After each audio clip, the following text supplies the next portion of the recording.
ಇಂದೇ ಡೌನ್ಲೋಡ್ ಮಾಡಿ ಮತ್ತು ನಿಮ್ಮ ನೆಚ್ಚಿನ ಶೋಗಳನ್ನು ಆನಂದಿಸಿ.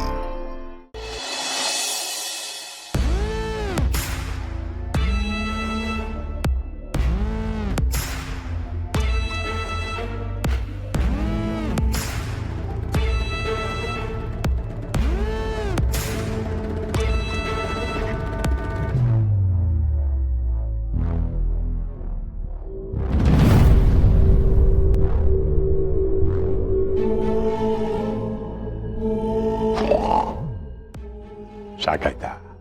ಶಾಕ್ ಆಗ್ಲಿ ಅಂತಾನೆ ಪೆನ್ಸಿಲ್ ಕಿತ್ಕೊಂಡಿದ್ದು. ನಿನಗೆ ಮತ್ತೆ ಈ ಪೆನ್ಸಿಲ್ ಸಿಗಬೇಕು ಅಂದ್ರೆ ನಾನು ಹೇಳ್ದಾಗ ಕೇಳಬೇಕು. ಕೇಳ್ತೀಯಾ? ಸುಮ್ಮನೆ ಈ ರೀತಿ ಚಿತ್ರ ಬಟ್ ಟೈಮ್ ವೇಸ್ಟ್ ಮಾಡೋದ್ರ ಬದಲು ಆ ಆ ಇ ಈ ಆ ಆ ಈ ಕನ್ನಡದ ಅಕ್ಷರಮಾಲೆ ಕೇಳಿದ್ಯಲ್ಲ? ನಿನಗೆ ಗೊತ್ತಿರುತ್ತೆ. ರಾತ್ರಿ ಎಲ್ಲ ಒಬ್ಳೆ ಕೂತ್ಕೊಂಡು ಹಾಗೆ ಹೇಳಿ ಮನೆಯವ್ರನ್ನಲ್ಲೇ ಹೆದರಿಸ್ತೀಯಾ? ಅಷ್ಟು ಗೊತ್ತಿರಲ್ವಾ? ಅದನ್ನ ಬರೆದು ಅಭ್ಯಾಸ ಮಾಡ್ಕೋಬೇಕು. ನೋಡು, ಆ ಆ ತಗ ತಗ ತಿದ್ದು ತಿದ್ದು ಅದನ್ನ. ಇದೇನ್ ಮಾವ ಅವ್ರ ಕೈಯಲ್ಲಕ್ಕೆ ಆ ಈ ಎಲ್ಲ ತಿದ್ದಿಸ್ತಿದ್ದೀರಾ? ಅವ್ರೇನ್ ಚಿಕ್ಕ ಮಗುನ? ಏನ್ ಚಿಕ್ಕ ಮಕ್ಳ ಕಲ್ತ್ಕೋಬೇಕೇನಮ್ಮ? ಅವಳು ಸುಮ್ಮನೆ ಚಿತ್ರ ಬರೆದು ಪೇಪರು ಟೈಮು ವೇಸ್ಟ್ ಮಾಡೋದ್ರ ಬದಲು ಆ ಈನಾದ್ರೂ ಕಲ್ತ್ಕೊಳ್ಳಿ. ಅಡ್ವಾಂಟೇಜ್ ಏನ್ ಹೇಳೋ? ಬಾಯಲ್ಲಿ ಹೇಳಕ್ ಆಗದೆ ಇರೋದನ್ನ ಬರೆದಾದ್ರೂ ತೋರಿಸ್ಬೋದಲ್ಲಮ್ಮ ಅವಳು ಯಾರು ಅನ್ನೋದು. ಏನ್ ಮಾವ ನೀವು? ಅವ್ರು ಅಷ್ಟು ಚೆನ್ನಾಗಿ ಹಾಡು ಹೇಳ್ತಾರೆ, ಅಷ್ಟು ಚೆನ್ನಾಗಿ ಚಿತ್ರ ಬರೀತಾರೆ, ಅಂಥದ್ರಲ್ಲಿ ಅವರಿಗೆ ಆ ಈ ಬರಲ್ಲ ಅಂತ ಹೇಳ್ತೀರಾ? ಬರುತ್ತೆ ಅಂತ್ಯ ಸೊಸೆ ಮುದ್ದ? ಖಂಡಿತ ಬರುತ್ತೆ. ಅದ್ ಹೆಂಗ್ ಸಾಧ್ಯ ಸೊಸೆ ಮುದ್ದ? ಈ ಅಮ್ಮಂಗ್ ಮರ್ತೋಗಿದ್ರಿ ಎಲ್ಲ ಮರ್ತೋಗ್ಬೇಕಿತ್ತು. ಹಾಡು ಹೇಳೋದು ಮರಿಬೇಕಿತ್ತು, ಈ ಬರೆಯೋದು ಮರಿಬೇಕಿತ್ತು, ಚಿತ್ರ ಬಿಡಿಸೋದು ಮರಿಬೇಕಿತ್ತು. ಒಂದೊಂದು ನೆನಪಿರುತ್ತೆ, ಒಂದೊಂದು ಮರ್ತೋಗ್ಬಿಡುತ್ತಾ? ಇದು ಯಾವ ಸೀಮೆ ಮರುವು? ಅದು ಹಾಗೆ ಮಾವ. ನೀವು 10ನೇ ಕ್ಲಾಸ್ ಪಾಸ್ ಮಾಡಿದ್ದೀರಾ ಅಲ್ವಾ? ಇದೇನ್ ಸೊಸೆ ಮುದ್ದು ಹೀಗೆ ಕೇಳ್ಬಿಟ್ಟೆ? ನಮ್ಗಿಡೀ ಸ್ಕೂಲಲ್ಲಿ ನಾನು ಒಬ್ಬನೇ SSLC ಎಕ್ಸಾಮ್ ಬರೆದು ಮೊದಲನೇ ಅಟೆಂಪ್ಟ್ ಅಲ್ಲೇ ಪಾಸ್ ಆಗಿದ್ದು ಆಗಿನ ಕಾಲಕ್ಕೆ. ಆದ್ರೆ PUC ಎಕ್ಸಾಮ್ ಕಟ್ಟದೆ ಡುಮ್ಕಿ ಹೊಡೆದೆ. ಯಾಕೆ? ಓದಿರ್ಲಿಲ್ವಾ? ಓದಿದ್ದೆ ಕಣಮ್ಮ, ಆದ್ರೆ ಓದಿದ್ದೆ ಯಾವ್ದು ನೆನಪೇ ಬರ್ಲಿಲ್ಲ. ಅಲ್ಲ ಮಾವ, ನಿಮಗೆ ಆ ಈ ಬರ್ತಿತ್ತು ತಾನೆ? ಆ ಈ ಬಂದ್ಮೇಲೆ ಉತ್ತರಗಳು ನೆನ್ಪಿರ್ಬೇಕಲ್ವಾ? ಎಂಥ ಮಾತು ಕೇಳ್ಬಿಟ್ಟೆ ಸೊಸೆ ಮುದ್ದು. ಈ ಬಹಳ ಸುಲಭ ನೆನ್ಪಿಟ್ಕೊಳ್ಳೋಕ್ಕೆ, ಆದ್ರೆ ಉತ್ತರಗಳನ್ನ ನೆನ್ಪಿಟ್ಕೊಳ್ಳೋದು ಬಹಳ ಕಷ್ಟ. ಯುವ ವಿಚಾರದಲ್ಲೂ ಹಾಗೇನೆ. ಕೆಲವು ವಿಷಯಗಳು ನೆನಪಲ್ಲಿರುತ್ತೆ, ಇನ್ನು ಕೆಲವು ಘಟನೆಗಳಾಗ್ಲಿ, ತನ್ನವ್ರಿಗೆ ಸಂಬಂಧಪಟ್ಟಿರೋ ವಿಷಯಗಳಾಗ್ಲಿ ನೆನಪಲ್ಲಿಲ್ಲ. ಓ, ಇದು ಆ ಥರ ಲಾಜಿಕ್ಕು? ಡಾಕ್ಟರ್ ಹೇಳಿದಾರಲ್ಲ, ಯಾವುದೋ ಒಂದು ಶಾಕಿಂದ ಈ ರೀತಿ ಇವ್ರಿಗೆ ನೆನಪಿನ ಶಕ್ತಿ ಹೋಗಿರ್ಬೋದು ಅಂತ.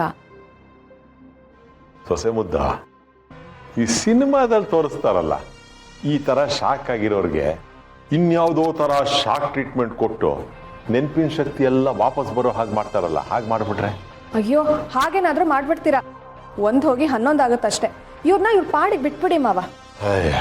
ಒಂದಾಗತ್ತೋ 11 ಆಗತ್ತೋ, ಒಟ್ಟಿನಲ್ಲಿ ಅದೇನು ಆಗಬೇಕು ಅಂತಿರತ್ತೋ ಅದಾಗತ್ತೆ. ಆದ್ರೆ ಒಂದು ಮಾತು ಹೇಳ್ತೀನಿ, ಗಮನ ಇಟ್ಟು ಕೇಳಿಸ್ಕೊ. ಈ ಹೆಂಗಸನ್ನ ಈ ಸ್ಥಿತಿಲಿ ಈ ಮನೇಲಿ ತುಂಬ ದಿನ ಇಟ್ಕೊಳ್ಳೋದು ಒಳ್ಳೇದಲ್ಲ. ಉಳಿದಿದ್ದು ನಿಮ್ಮಿಷ್ಟ.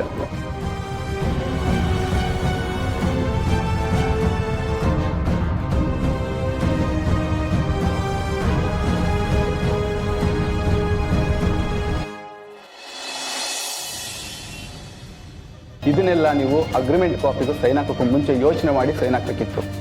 ಈಗ ಅಗ್ರಿಮೆಂಟ್ ಎಲ್ಲ ಆದಮೇಲೆ ಈ ರೀತಿ ಮಾತಾಡೋದು ಸರಿಯಲ್ಲ. ಹಾಗಿದ್ರೆ ನಿಮ್ಮ ಕಂಪ್ನಿ ಜೊತೆ ಟೈ ಅಪ್ ಆಗಿ ನಿಮ್ಮ ಜೊತೆ ನಾವು ಜೈಲಿಗೆ ಹೋಗ್ಬೇಕಾ? ಟೈ ಅಪ್ ಆಗದಿದ್ರೂ ಪರವಾಗಿಲ್ಲ, ಆದರೆ ಜೈಲಿಗೆ ಹೋಗೋದಂತೂ ಖಂಡಿತ. ಮಾತಿನ ಮೇಲೆ ಹಿಡ್ತಾ ಇರಲಿ. ಈ ರೀತಿ ಮೋಸದಿಂದ ವ್ಯವಹಾರ ಮಾಡೋದು ಮನುಷ್ಯತ್ವ ಅಲ್ಲ. ಇದು ಎಲ್ಲದ್ರ ಬಗ್ಗೆ ಮಾತಾಡೋದಕ್ಕೆ ನೀವ್ಯಾರ್ರಿ? ಮನುಷ್ಯತ್ವ ವ್ಯವಹಾರಗಳಲ್ಲಿ ಇರಲ್ಲ. ನಿಮಗೆ ವ್ಯವಹಾರದ ಅನುಭವ ಇಲ್ಲ. ನೋಡಿ, ಅವನು ನನ್ನ ಮಗ. ಅವನಿಗೆ ಈ ಕಂಪನಿ ಬಗ್ಗೆ ಮಾತಾಡೋ ಎಲ್ಲ ಅಧಿಕಾರ ಇದೆ. ಅಧಿಕಾರನ ಏನು ಸರ್ ಈ ರೀತಿ ಹೇಳ್ತಿದ್ದೀರಾ? ಇನ್ನು ಮುಂದೆ ಈ ಕಂಪನಿ ಬಗ್ಗೆ ಮಾತಾಡೋಕೆ ನಿಮ್ಗೆ ಅಧಿಕಾರ ಇಲ್ಲ. ಈಗ ನಿಮ್ಮ ಅಭಿಪ್ರಾಯ ತಿಳಿಸಿ. ನೋಡಿ ಸರ್, ಈಗ ಮಾತಿಗೆ ಮಾತು ಬೆಳೆಸೋದ್ರಲ್ಲಿ ಯಾವ ಉಪಯೋಗನೂ ಇಲ್ಲ. ಈಗಾಗಿರೋ ಸಮಸ್ಯೆಯಿಂದ ನಮ್ಮಿಬ್ಬರಿಗೂ ಲಾಸ್ ಆಗದಿರೋ ಹಾಗೆ ನಾವು ನೋಡ್ಕೊಳ್ಳೋಣ. ನೋಡಿ ಅವಿನಾಶ್, ಒಂದು ಬಿಸ್ನೆಸ್ ಅಂದಮೇಲೆ ಒಬ್ರಿಗೆ ಪ್ರಾಫಿಟ್ ಆಗುತ್ತೆ, ಒಬ್ರಿಗೆ ಲಾಸ್ ಆಗುತ್ತೆ. ಇಬ್ಬರಿಗೂ ಲಾಸ್ ಆಗದೆ ಇರೋ ಹಾಗೆ ಏನೂ ಮಾಡೋಕ್ಕಾಗಲ್ಲ. ಆದರೆ ಇದು ಯಾವ್ದ್ರ ಬಗ್ಗೆನೂ ನಮಗೆ ಗೊತ್ತೇ ಇರಲಿಲ್ಲ. ಅದೆಲ್ಲ ನಿಮ್ಮ ಬೇಜವಾಬ್ದಾರಿತನ. ಇದನ್ನ ಕೋರ್ಟಲ್ಲಿ ಹೇಳ್ತೀರಾ? ಹಾಗೇನಾದರೂ ಹೇಳಿದ್ರೆ ಎಲ್ಲರೂ ಆಡ್ಕೊಂಡು ನಗ್ತಾರಷ್ಟೇ. ಇಷ್ಟು ವರ್ಷ ಮಾಧವ್ ಅವರು ಅವ್ರ ಮಕ್ಕಳು ಕಂಪ್ನಿನ ಚೆನ್ನಾಗಿ ನಡೆಸ್ಕೊಂಡ್ಬಂದು ಇಷ್ಟು ಚಿಕ್ಕ ವಿಷಯ ಗೊತ್ತಾಗಿಲ್ಲ ಅಂತ ಮರ್ಯಾದೆ ಹೋಗುತ್ತಷ್ಟೇ. ಏನು ಮಾಧವ್ ಅವರೇ, ಮರ್ಯಾದೆ ಕಳ್ಕೊಳ್ಳೋಕೆ ಸಿದ್ಧವಾಗಿದ್ದೀರಾ?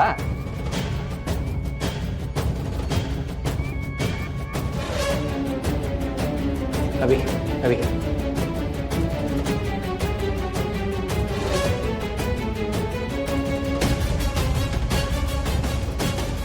ನನಗೆ ಅರ್ಥ ಆಗುತ್ತೆ ನಿಮಗೆ ಆಸ್ತಿ ಅಂತಸ್ತಿಗಿಂತ ಗೌರವ ಮರ್ಯಾದನೆ ಮುಖ್ಯ ಅಂತ. ಒಂದು ಕೆಲಸ ಮಾಡೋಣ, ನೀವು ನಮ್ಗಾಗಿರೋ ಲಾಸನ ತುಂಬಿಕೊಡಿ. ನಾವು ಈ ಕೋರ್ಟು ಕೇಸು ಅಂತೆಲ್ಲ ಹೋಗಲ್ಲ, ನಮ್ಮ ಪಡಿ ನಾವು ಇದ್ಬಿಡ್ತೀವಿ.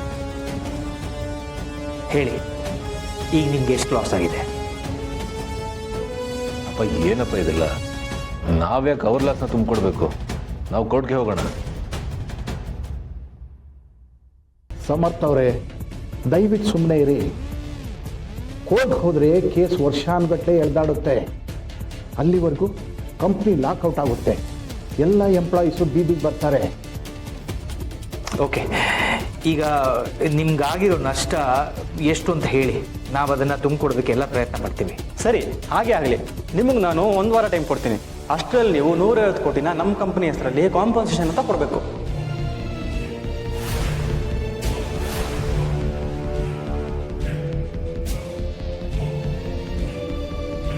ಏನು 150 ಕೋಟಿನ?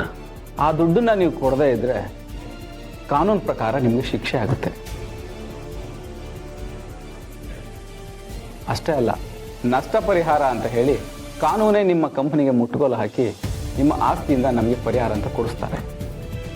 ಏನಾಯ್ತು ಸಾಹೇಬ್ರೆ, ಸರಿ ತಾನೇ? ಕರೆಕ್ಟಾಗಿ ಹೇಳಿದ್ರಿ ಸರ್. 1 ವಾರ 150 ಕೋಟಿ.